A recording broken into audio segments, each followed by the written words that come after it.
Pak Ustaz, apa tanda-tanda istidraj? Istidraj, sanastadrijuhum min haitsu la ya'lamun. Kami akan permainkan dia dengan istidraj. Apa itu istidraj? Rezeki lancar, ibadah tak pernah. Ke masjid tak pernah, sholat tidak, memelihara jin, rumah besar, mobil besar, kebun besar, bini besar. Ini namanya istidraj. Mobil mewah, sholat tak pernah, zikir tak pernah. Dia sedang menyangka menipu Tuhan. Yukhadi'un Allah, mereka menyangka sedang menipu Allah. Wa huwa khadi'uhum, Allah sedang mempermainkan mereka. Hati-hati, mobil yang cantik di luar bukan istidraj, karena dengan mobil itu datang sholat berjamaah ke pengajian. Badan yang sehat, ibu bapak yang punya jabatan, bukan istidraj, karena dengan jabatan itu dia menolong agama Allah. Tapi ilmu bertambah, hati tak ada lembutnya, pengajian rajin hanya untuk berkelahi, istidraj. Asal jauh daripada Allah, dipermainkan dengan istidraj. Na'udzubillah. Dalam ilmu tauhid namanya istidraj. Jika kita buka deposito di bank konvensional, dapat bunga per bulan, itu termasuk riba. Riba per bulan, per tahun, per abad, riba. La ta'kul riba adhafan mudha'afah. Jangan kau makan riba berlipat ganda. Allazina ya'kuluna riba, orang yang makan riba, la yaqumuna illa kama yaqumul ladzi yatakhabbathu syaitanu minal mas. Bangkit dari kubur seperti bangkit dari kerasukan setan. Lalu bunganya dikemanakan Pak Ustaz? Mau dimakan riba. Kalau dibelikan baju koko, haram. Lalu pergi ke panti jompo, anak yatim, serahkan. Niatnya bukan niat sedekah, mengembalikan uang umat kepada umat. Begitu kata Syekh Qardawi dalam kitab Fatawa Mu'asirah, fatwa kontemporer. Bagaimana cara menyikapi orang yang suka membid'ahkan? Ustaz Somad, Ustaz melakukan perbuatan bid'ah. Bid'ahnya mana? Di mana letak bid'ah? Itu Ustaz berdoa, diaminkan orang ramai. Loh, dalam Quran ada kok. Qad ujibat da'watukuma. Kalian berdoa berdua. Yang berdoa Nabi Musa diaminkan oleh Nabi Harun. Ada. Majtama'a la yajtami' qaumun. Berkumpul orang, fayad'u ba'dhum, berdoa satu orang, wa yu'minuhum sa'iruhum, diaminkan yang lain.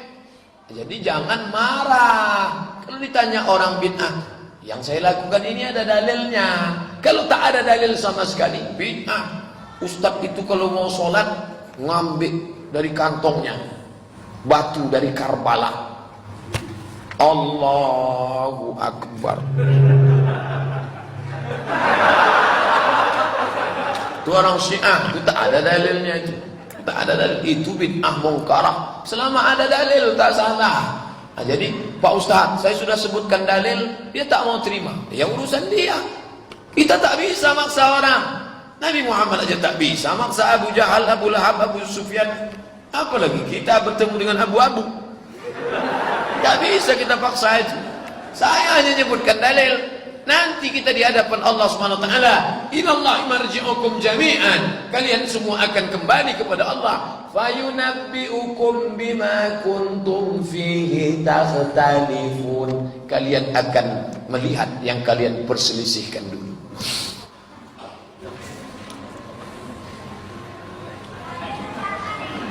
Kau di dalam masjid, kau enggak, ini bukan kalau, kau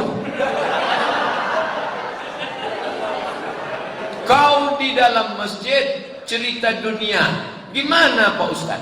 Tak ada saya cerita dunia. Tadi yang saya sampaikan ayat hadis. Mana ada citanya? Ada rekamannya. Hari.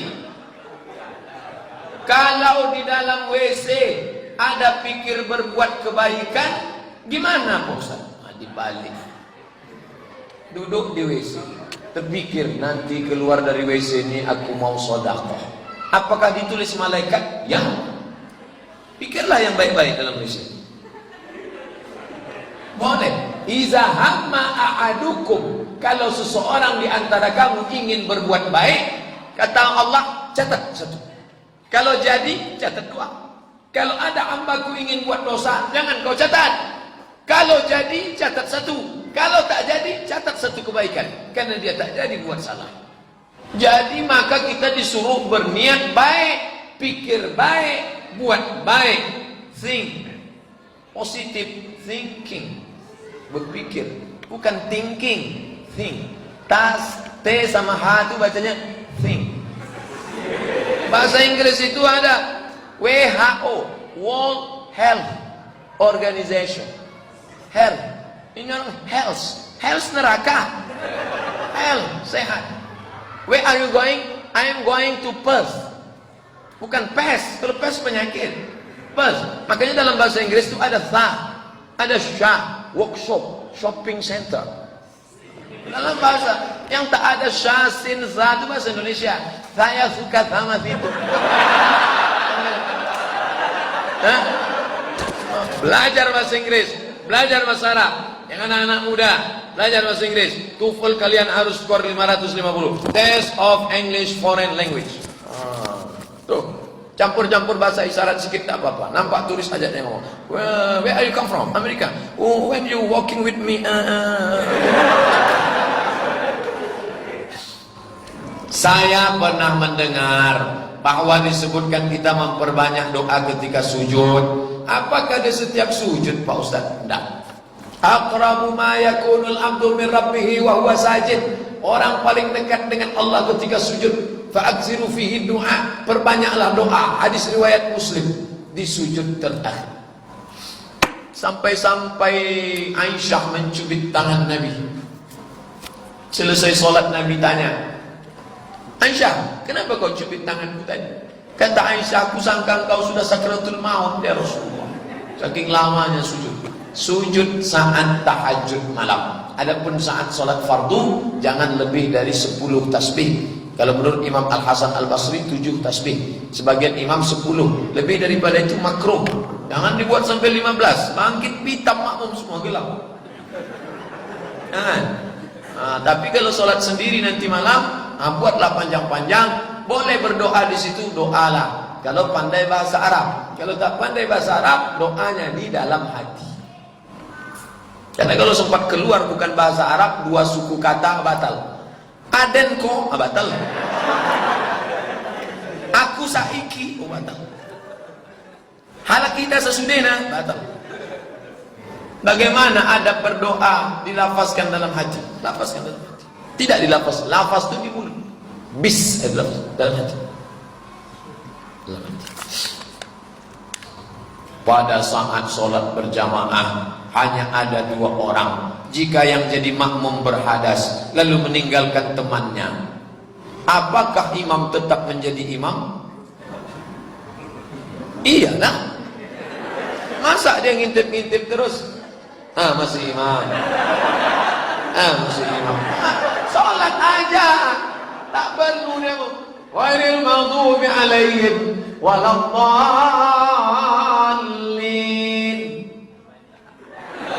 Tak perlu.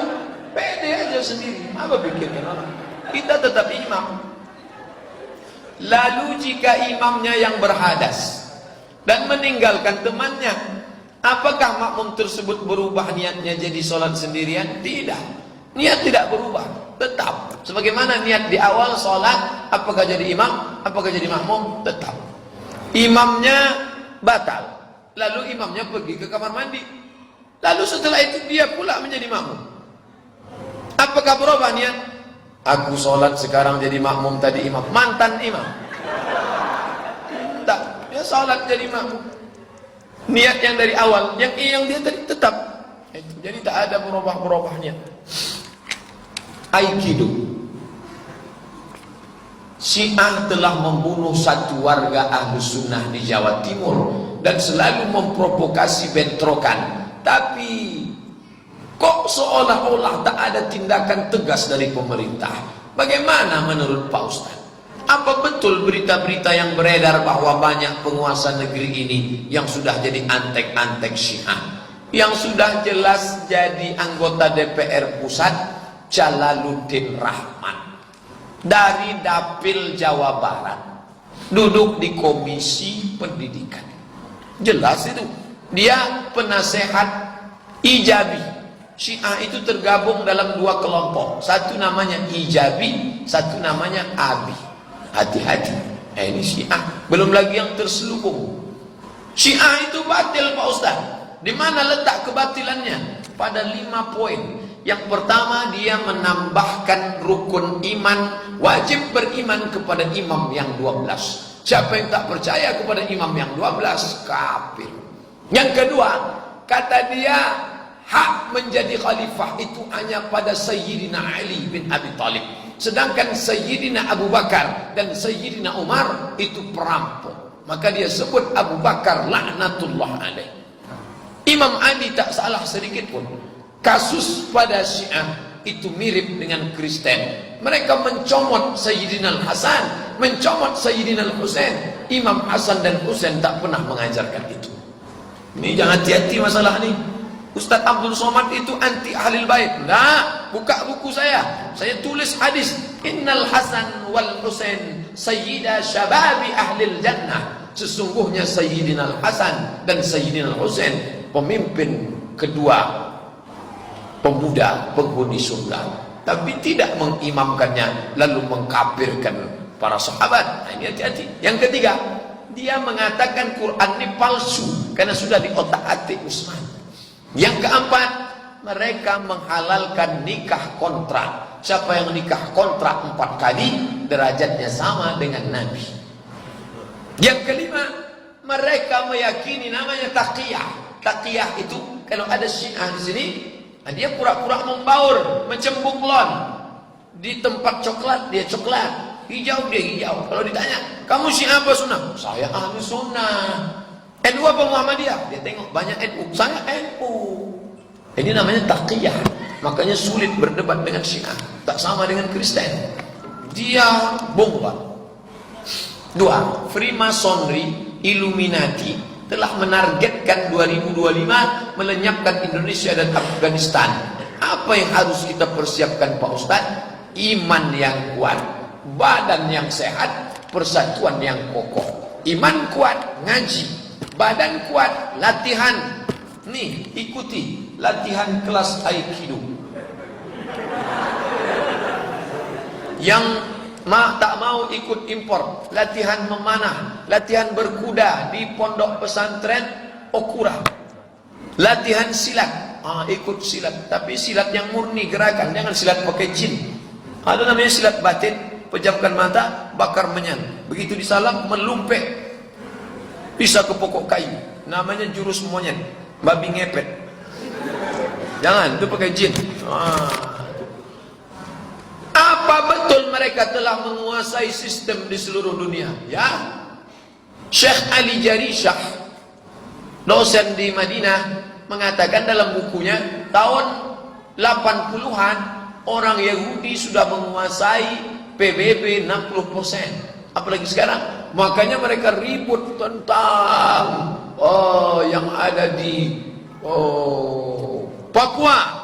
Dia ribut tentang masalah di Timor Leste, tapi tentang masalah Palestina diam, tak peduli. Kenapa? Karena mereka ini adalah kebanyakannya daripada Illuminati.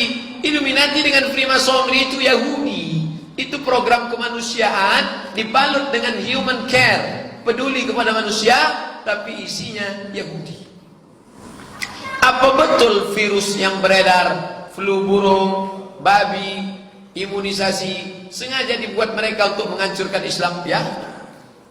Dari zaman dulu Nabi sudah makan onta, sahabat makan onta, Imam Syafi'i makan onta. Tak ada mereka mati karena onta. Tiba-tiba sekarang muncul virus onta. Dari mana? dimasukkan. Allah menyebut dalam Quran, yuhlikunal harsa wan nasal. Kalau Yahudi berkuasa, dia akan merusak dua. Yuhlikunal harsa wan nasal. Dia merusak tanaman dan keturunan.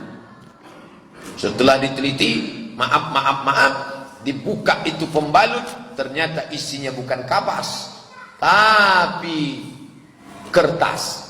Kertas itu dari kayu, bubur, pulp and paper. Ternyata sebagiannya dari kertas, sebagian jadi bubur. Itu yang menyebabkan kanker serviks, kanker rahim, kista, menyebabkan orang tak bisa punya anak. Anak kecil pakai pampers berpengaruh kepada impoten, LGBT, dan penyakit macam-macam lainnya. Anak-anak dulu sampai SD tak bercelana. Anak sekarang diikat, akhirnya tak normal. Saya kena terlalu banyak diikat pampers, sudah besar tak hidup lagi. Nah, ini oleh sebab itu maka ini semua teman-teman, yuhlikunal harta wan nasal. Mereka itu merusak keturunan. Berapa banyak perempuan ancaman-ancaman. Mereka menguasai IT, teknologi.